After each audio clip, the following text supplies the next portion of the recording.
안녕하십니까. 저는 HP 아르바의 홍진표입니다. 제가 오늘 이 시간에 말씀드릴 내용은 예전에 저희가 데이터 센터에서 많이 이야기되어 있었고 많이 구현되어 왔었던 그 SDN이 최근에 액세스망에서도 굉장히 많이 이야기가 되고 있단 말이죠.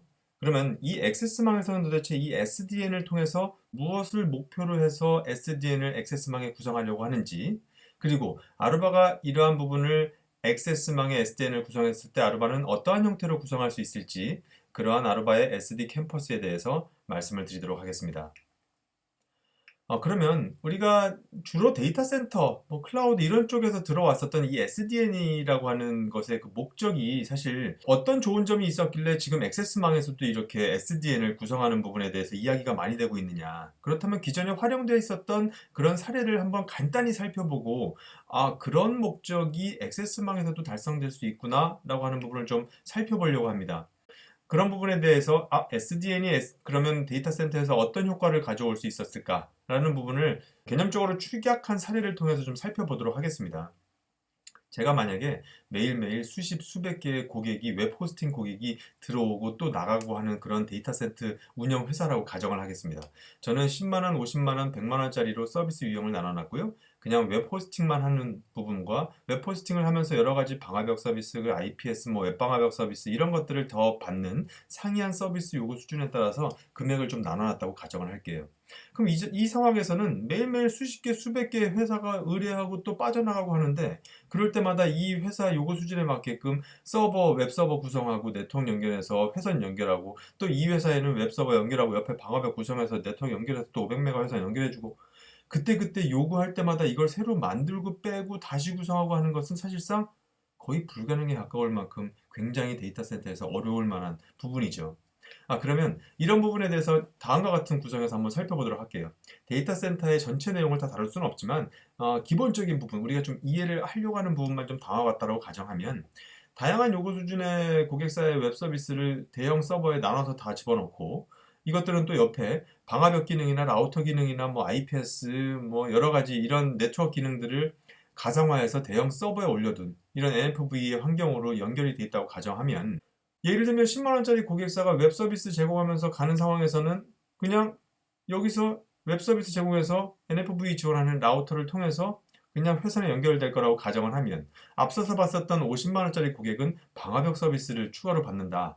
그러면 웹 서버에서 바로 회선 쪽으로 보내는 것이 아니라 이 안에 네트워크 경로, 이 고객은 50만 원 서비스의 고객이기 때문에 다음의 경로는 이 NFV 서버 안에 있는 파이어월 가상화 모듈이다. 그럼 이쪽으로 트래픽을 전달하고, 따라서 이 아이는 QoS, 다른 또 NFV의 QoS로 가서 여기서 또 500Mbps 서비스를 받는, 그리고 반대로 또 다른 고가의 서비스를 받는 고객은 여기 웹서버에서 파이어월로 갔다가 또 파이어월 다음에 IPS까지 받는 고객이기 때문에 IPS 기능을 내장하고 있는 다른 서버 쪽으로 이 네트워크 경로를 보내서 여기서 또 이제 1기가를 통해서 네트워크에 나가는, 즉 여기에서는 네트워크 구성을 그때그때 변경하는 것이 아니라 대형으로 만들어 놓은 모든 서버 기반으로 네트워크 기능도 서버에 올리고 이런 부분으로 구성해 놓은 상태에서, 그럼 새로 추가되고 빠지는 이런 다양한 형태의 고객들의 유형에 따라서 이 처리하고 다음에 어떤 경로를 거쳐야 가는지에 대한 이 서비스 경로, 이것을 서비스 체이닝이라고 하는데, 이런 부분을 동적으로 자동화시켜서 구성하는 부분, 사실상 이런 용도를 위해서 SDN이라고 하는 것이 데이터 센터에서 많이 사용되어 왔고, 그러다 보니까 네트워크가 매번 바꾸는 게 아니라 어느 정도 단순해졌고, 이 안에서 이제 이 경로를 자동적인 체이닝을 만들어주는 오토메이션, 즉 이런 부분이 데이터 센터에서 SDN을 활용했었던 큰 목적 중에 하나였죠. 즉 복잡한 네트워크의 단순화, 그리고 네트워크 구성의 자동화, 이 부분에 큰 역할을 했다. 그러면 액세스망에서도 과연 SDN을 액세스망에 들여오면 이런 부분이 중요한, 달성하고자 하는 목적일까? 어느 정도 굉장히 유사합니다. 대학이나 병원이나 기업체에서 백본 중심의 액세스망에 SDN을 도입할 때, 그럼 과연 데이터 센터에서 단순화시키고 자동화시킨 것이 있었는데 액세스망에서 과연 무엇을 단순화시키고 무엇을 자동화하려고 SDN을 이야기하고 있느냐? 무엇을 단순화시키고 자동화시킬지는 무엇이 그러면 운영하기에 가장 어려운 부분이냐로 다시 접근해보면 좀 더 수월합니다. L2 유선 사용자를 운영하는 관리 입장에서는 새로운 L2 스위치 밑에 새로운 누군가가 네트워크 연결 하나 해주세요 라고 요청을 하게 되면, 그 사용자에 할당해주기 위한 VLAN을 그 L2 스위치에도 생성해줘야 되고, 그 L2 스위치가 집선된 집선 스위치, 권역별 스위치, 백본 스위치 모두에서 이 VLAN들을 다 할당해줘야 됩니다. 이런 부분들은 수십 대, 수백 대, 수천 대의 L2 스위치를 관리하는 운영자 입장에서는 엑셀 파일 하나 만들고 거기에 스위치 1번부터 1000번까지 스위치들의 포트 몇 번에는 어떤 VLAN 이런 것들을 별도로 관리해야 되는 어려움이 굉장히 많을 거예요. 그러면 액세스망에서는 이런 부분들을 좀 단순화하고 자동화하는 측면의 SDN을 써보면 어떨까? 라고 접근할 수가 있겠죠. 지금 상황에 말씀을 드리면 아까 말씀드렸던 것처럼 일반적인 현재의 상황에서는 스위치들의 사용자의 요청에 따라서 사용자가 붙는거나 프린터가 붙는 거에 따라서 운영자가 거기에 맞는 VLAN을 이 포트에 수동적으로 다 일일이 할당해 줘야 됩니다. 이런 작업들은 중간에 있는 L3나 집선, 코어 스위치에 다 VLAN 설정을 해줘야겠죠. 굉장히 큰 작업이고 말씀드렸던 것처럼 이런 것들을 엑셀로 관리하는 운영자도 굉장히 여전히 많습니다. 그러면 우리가 이러한 부분들을 만약에 단순화시키고 자동화시키려고 한다면 앞에서 제가 데이터 센터에서 10만원, 50만원, 100만원 고객으로 분류했었던 호스팅 고객으로 분류했던 것처럼 네트워크에 붙는 사용자가 서비스를 받는 사용자가 누구인지에 대한 식별이 먼저 되어야 돼요. 즉 일반적인 액세스망에서 우리가 이야기하는 사용자 식별이라고 한다는 건 사용자가 지금 누구이니까 어떠한 VLAN, 어떠한 네트워크를 할당해 줘야겠다는 판단으로 이어집니다. 따라서 사용자가 누구인지 식별하기 위해서는 맥 인증이 되든 원엑스 인증이 되든 여러분들이 무선 서비스에 익히 많이 사용해왔던 것처럼 유선 사용자 역시 인증을 통해서 식별을 해내어야 합니다.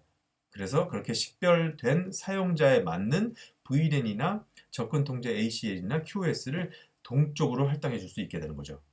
따라서 아루바가 판단하는 입장에서의 액세스망에서의 SDN은 데이터 센터에서 우리가 구성했었던 것처럼 막 체이닝을 변경한다거나 모든 스위치의 VXLAN을 다 구성해놔서 그때그때 상황마다 네트워크 가는 패스를 다 동적으로 바꾼다거나 이런 복잡한 구성을 굳이 액세스망에서도 운영하는 것은 아니고 사용자가 누구인지 인증 시점에서 식별해서 그 사용자에 맞는 VLAN이나 접근 통제 권한을 L2 스위치에 동적으로 할당해 주는 것.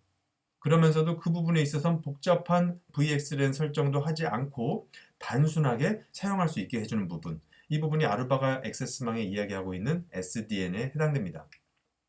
따라서 사용자가 어떤 네트워크에 연결하게 되면 이 사용자는 자연스럽게 인증 서버, 아루바 입장에서 이야기하는 인증 서버 클리어패스의 인증을 받게 되고 인사DB나 학교의 학사DB를 통해서 사용자가 누구인지 식별한 다음에 그 사용자에 맞는 VLAN이 동적으로 스위치 포트에 할당될 수 있겠죠. 여기에 붙은 사용자에게 동적으로 그 VLAN과 접근 통제와 QoS가 할당될 수 있는 겁니다. 따라서 어떻게 보면 가장 어려울 수 있고 복잡할 수 있는 이 L2 스위치, 수십, 수백, 수천 대 L2 스위치 운영 과정에서 굉장히 단순화되게 그리고 자동화되게 사용할 수 있다는 거죠. 그렇다면 아루바는 어떤 방식으로 이렇게 L2 스위치에 동적으로 VLAN 할당되고 하는 부분들을 어떤 방식으로 지원할 수 있냐. 여러분들이 익히 아루바를 포함해서도 다른 여러 제조사의 AP를 무선 인프라를 써보셔서 알겠지만 무선 인프라 AP는 컨트롤러의 터널이라는 것을 구성해서 사용자 트래픽을 다 이 터널 안쪽으로 보내게 됩니다. 따라서 여러분들은 AP의 별도의 사용자별 많은 VLAN을 직접 설정하거나 하는 부분이 없으셨어요. 그렇죠? 아루바 입장에서는 액세스 스위치도 마찬가지입니다. 마치 와이어드 AP로 동작하는 것처럼 컨트롤러의 터널이라는 것을 구성해서 모든 유선 디바이스의 트래픽을 터널 안에 태워보냅니다. 따라서 여기서 오는 장점은 중간에 있는 많은 L3 어그리게이션 장비나 그 다음에 집선 권역 스위치, 백본 스위치까지 여기에 스위치들은 모두 동일 제조사의 스위치여야 된다라고 하는 그런 제약에서 벗어날 수가 있는 거죠. 아루바 입장에서는 이러한 동적인 경로를 만들어내기 위해서 복잡한 VXLAN을 구성해야 되는 그런 부분도 아니고 어떤 벤더의 특정한 제약이 있어서 이 모든 스위치를 동일한 아루바의 제품으로 만들어야 되는 부분도 아니기 때문에 단지 L2 스위치와 컨트롤러, 즉 터널을 구성하기 위한 이 두 개의 컴포넌트 사이에 있는 많은 네트워크 스위치들은 아루바 제품이 아니더라도 기존의 무선 AP를 사용할 때 써오셨던 것처럼 다양한 제조사의 스위치들로 그대로 변경 없이 언더레이 구성을 할 수가 있다는 겁니다. 그래서 이런 네트워크 구성의 데이터 플레인을 구성하면서 이 모든 설정을 관할하게 는 중앙의 모빌리티 마스터라고 하는 것을 통해서 모든 설정을 내리게 되고요. 사용자가 네트워크에 접속했을 때 식별하기 위한 인증 역할로 클리어 패스, 그리고 이런 모든 유무선 네트워크를 관리 모니터링하는 NMS로서의 에어웨이브, 이렇게 구성이 됩니다. 그래서 아루바가 이렇게 터널을 컨트롤러와 L2 스위치 간에 구성하는 이 기술에 대해서는 아루바는 접속하는 사용자 기반의 터널링을 구성하고요. 그것은 다이나믹 세그멘테이션이라고 하는 아루바의 기술을 통해서 사용자들은 컨트롤러와 터널링이 됩니다. 그래서 많은 아루바의 이런 스위치들이 이러한 다이나믹 세그멘테이션 터널링 기술을 제공하고 있고요. 그러면 이 구성도에 대한 논리적인 이 개념들을 좀 살펴보면, 첫 번째 아까 말씀드린 대로 액세스단의 터널링을 받아줄 컨트롤러들이 필요합니다. 그리고 이 모든 컨트롤러들의 설정을 중앙에서 관리하게 되는 모빌리티 마스터가 필요하고요. 인증을 하게 되는 인증 서버 클리어 패스가 필요하게 되고요. 그리고 모든 네트워크 장비들을 모니터링하게 될 NMS로서의 에어웨이브가 필요하게 됩니다. 그 다음에 말씀드린 건, 아루바는 동적으로 사용자를 식별해서 사용자를 트래픽을 처리하기 위해서 모든 이 장비 간의 복잡한 VXLAN을 구성하는 부분이 아니고, 이 액세스단의 장비와 컨트롤러가 터널만 구성하면 되는 환경이기 때문에 이 중간에 들어가는 언더레이에 해당되는 많은 집선 스위치, L3 스위치, 코어 백본 스위치들은 제조사 상관없이 그대로 지금 사용하시는 제품을 사용할 수가 있습니다. 여러분들이 AP를 사용하실 때 그 제조사의 장비로 다 교체하지 않았던 것과 동일해요. 이 모든 것을 다 변경한다라고 하면 굉장한 부담이 될 수 있습니다. 그리고 실제 사용자 터널을 통해서 사용자 트래픽을 올려보내게 될 이 액세스단, 여기는 앞에서 이야기했었던 아루바의 L2 스위치와 AP들이 해당되겠죠. 그래서 여기서 보면 이 액세스단의 디바이스들은 컨트롤러와 터널링을 실시간으로 구성을 하고 있게 되고요. 이 터널은 항상 두 개의 터널을 액티브로 구성해서 하나의 터널을 메인으로 사용하게 됩니다. 이때 컨트롤러 하나에 장애가 발생하면 기존에 갖고 있었던 이미 구성해둔 터널을 통해서 세션의 중단 없이, 섹션은 이 컨트롤러 클러스터 안에서 모두 동기화되기 때문에 컨트롤러가 다운된다 하더라도 세션이 끊김없이 비디오, 보이스, 그 다음 민감한 어플리케이션들 모두 세션이 유지된 상태에서 다른 터널로 서비스가 진행됩니다. 그리고 나서 바로 또 하나의 터널을 만들어 놓기 위해서 또 다른 클러스터 내 다른 컨트롤러의 터널을 구성하게 되죠. 따라서 전체적으로 보면 모든 액세스 장비들은 컨트롤러 클러스터의 터널을 통해서 사용자 트래픽을 올려버리게 됩니다. 그리고 이 컨트롤러들로 구성되는 이 클러스터는 밑에 올라오는 스위치나 AP의 전체적인 규모에 따라서 12대까지를 하나의 클러스터로 만들 수 있고, 이 안에서는 철저하게 모든 세션이 동기화되고 부하 분산 로드 밸런싱이 자동적으로 처리되게 됩니다. 그래서 보통 이러한 컨트롤러 클러스터를 포함해서 구성하는 두 가지 모델을 좀 살펴보면, 동일한 모빌리티 마스터 설정을 위한 통합관리 모빌리티 마스터와 NMS와 인증 서버는 그대로 있고, 사용자 터널링 처리를 위한 엣지 스위치나 AP들 그대로 유지하고 있습니다. 일반적으로 보통 보면 학교나 기업체들 여러 군데서 보면 유선 사용자들, 무선 사용자들, 그리고 혹시 전화망 스위치, 아니면 혹은 시설망 스위치용, 이런 쪽으로 이렇게 보통 나눠지는 엣지단이 있을 수 있습니다. 따라서 첫 번째 한 가지 클러스팅 구성 방법은 용도별로 많은 스위치, 동일한 용도별로 하나의 컨트롤러 클러스터를 구성하는 방법이에요. 그래서 무선 트래픽 처리하기 위한 컨트롤러 클러스터, 유선 사용자 트래픽 처리하기 위한 클러스터, 시설망이나 전화 스위치에서 올라오는 트래픽을 처리하기 위한 클러스터, 이렇게 용도별로 클러스터 분리하는 경우가 있고요. 권역별로, 구역별로, 건물별로, 이렇게 물리적 환경별로 다 사용하는 방식은 유선, 무선, 시설망 혹은 유선, 무선, 전화망, 이렇게 다 공통적인 환경으로 권역이나 건물이 분리되어 있다면, 그런 각 권역별 클러스터링을 독립적으로 구성해서 그 밑에 올라오는 시설이나 무선이나 그 다음에 유선 액세스용 트래픽을 다 이 동일한 클러스터가 받아주는 이런 환경으로도 구성할 수가 있습니다. 물론 컨트롤러 두 대로 충분히 커버할 수 있을 만한 하부 규모인 경우에는 모든 밑에서 올라오는 많은 액세스 장비를 하나의 단일 클러스터로 처리할 수도 있고요. 그러면 아루바를 기존에 사용해 오셨던 분들은, 무선을 사용해 보셨던 분들은 아시겠지만, 컨트롤러가 기본적으로 보안에 해당되는 어플리케이션 식별 인지 기능을 가지고 있습니다. 페이로드를 직접 보기 때문에 약 2,500개 이상의 어플리케이션을 식별하고 있고요.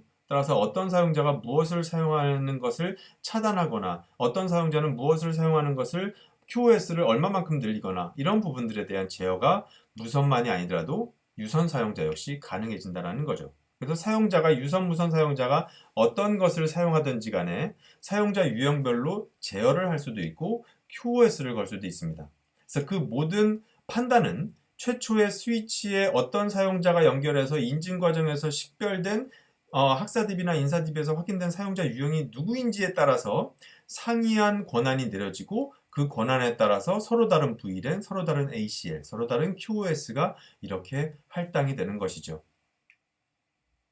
그래서 직접 이 상단의 관문단의 QoS가 굳이 아니더라도 아루바를 쓰고 계시는 고객분들이라면 기존 무선도 마찬가지지만 유선 사용자들에 대해서도 QoS도 사용자 권한별로 이렇게 상이한 QoS도 직접 줄 수가 있습니다.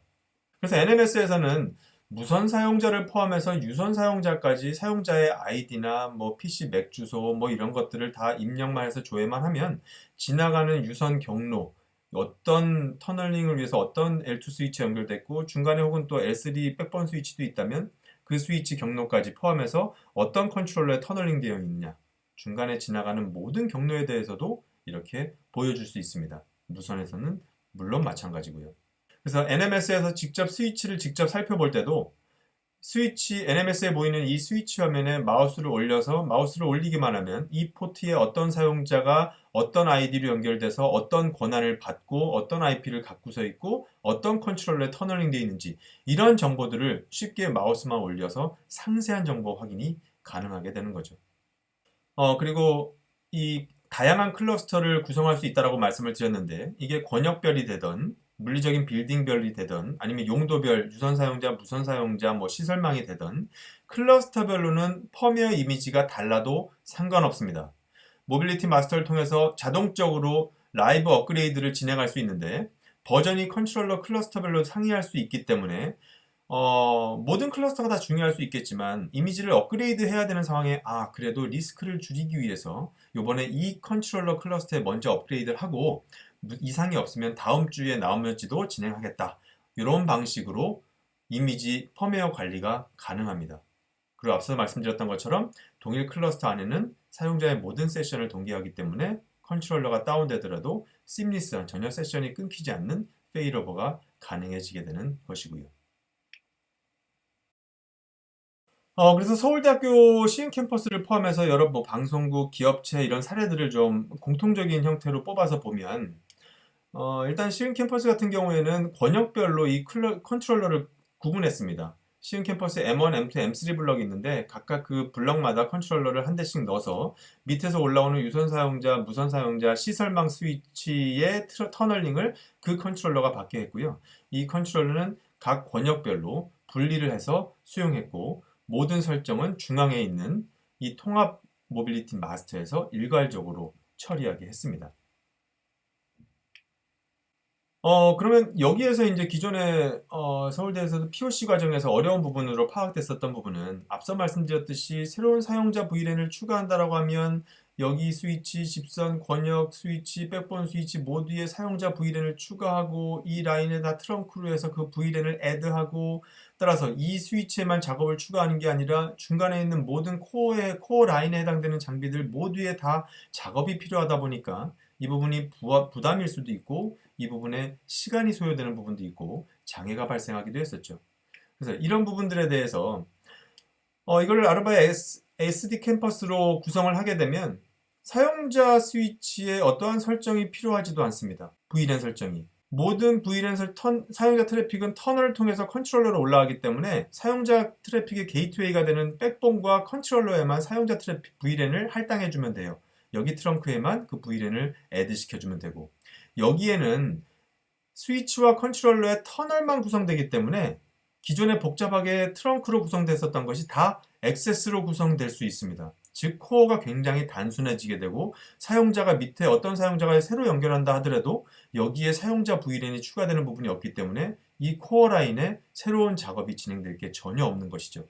그래서 굉장히 새로운 사용자가 발생했을 때라도 즉각적으로 서비스를 바로 개시할 수가 있는 부분이고 이 코어의 작업에 따른 장애나 시간 소요가 불필요하게 되는 부분도 큰 장점 중에 한 가지가 될 수 있습니다. 또 한 가지, 이 모든 스위치에 대해서 바로바로 쓰는 것이 아니기 때문에 중간에 들어가는 이런 코어 라인의 스위치들은 다른 제조사의 제품으로 쓸 수 있고, 복잡한 VXLAN 모든 스위치들을 다 VXLAN으로 구성해야 되는 이 복잡한 스위치 구성도 없기 때문에 여기는 그냥 인증만 적용하는 설정만 빼고서는 그 어떤 설정도 없이 굉장히 단순하게 구성해서 사용할 수가 있게 되는 것이죠. 네, 제가 오늘 이 시간에 준비한 내용은 여기까지고요.